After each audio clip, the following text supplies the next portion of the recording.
Right, we're now going to have a look at the rate of hydrolysis of haloalkanes. So by that, we essentially mean which one will hydrolyze fastest or slowest.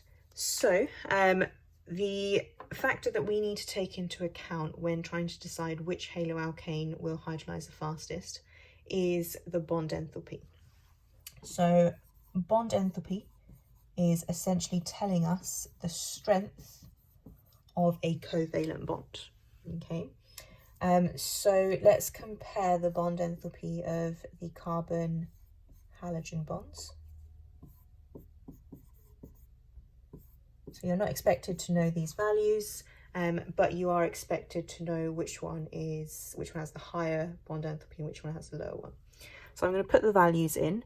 These are all in kilojoules per mole, and then we're going to have a look as to which one is the strongest and which one is the fastest. The weakest. Okay, so as we can see, the carbon-fluorine bond has the highest bond enthalpy, which means this is the strongest out of all of them. And as we can see, the weakest, or the one that has the smallest bond enthalpy value, is the carbon-iodine bond, and therefore this one is the weakest. So that means when we hydrolyze these haloalkanes, or these primary haloalkanes, the fluoroalkane is barely going to hydrolyze. It probably won't hydrolyze under the conditions used. This one will hydrolyze, but very, very slowly. Hydrolyze, but still quite slow, but slightly faster than the carbon chlorine one. And this one will be the fastest, so this one will hydrolyze the fastest. And when it comes to actually doing this as an experiment to prove this, there is one thing that we can do. So we essentially hydrolyze it using water.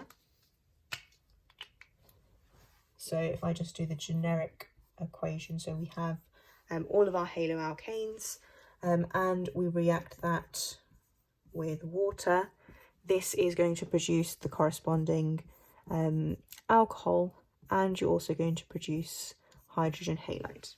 Okay, this hydrogen halide in solution will form these ions. Okay, and what we can do is we can test for the halide ions. So the test for halide ions, if you remember, we use silver nitrate, and again the generic kind of ionic equation for this is the silver ion reacts with the halide ion to form silver halide. This is going to be a precipitate, and depending on which halide it is, we are going to see a different colour precipitate. So this is essentially the reaction that we do. In terms of what chemical we use, we obviously have a test tube for each of our haloalkanes. What we do is we use silver nitrate in an aqueous solution. So what that means is we've got our silver ions present. The fact that it's aqueous means we've got water present, so everything is all there ready to get started. In terms of conditions, we do the reaction using an ethanol solvent. And what that does is it just allows the haloalkane layer to mix with the aqueous layer.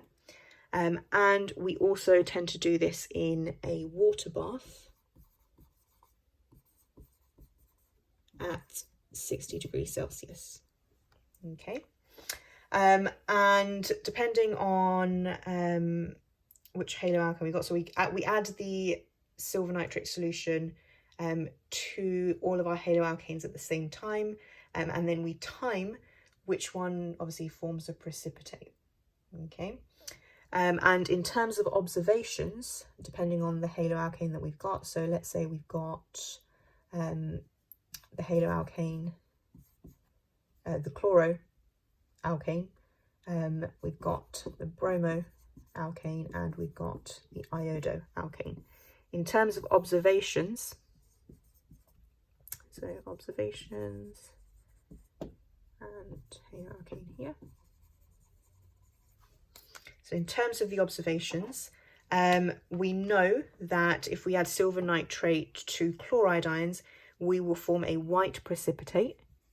So this one will form a white precipitate, but it will form it very slowly. Okay, this one here, so silver bromide, is a cream precipitate, and again this will be slow, but not as slow as this one. So it's still going to be slow, but not as slow as that one. Okay, and last one, when we form silver iodide, that forms a yellow precipitate, and this one will be very fast. So this one will form a yellow precipitate fast. Okay, and that is what the observations would be when you do this reaction.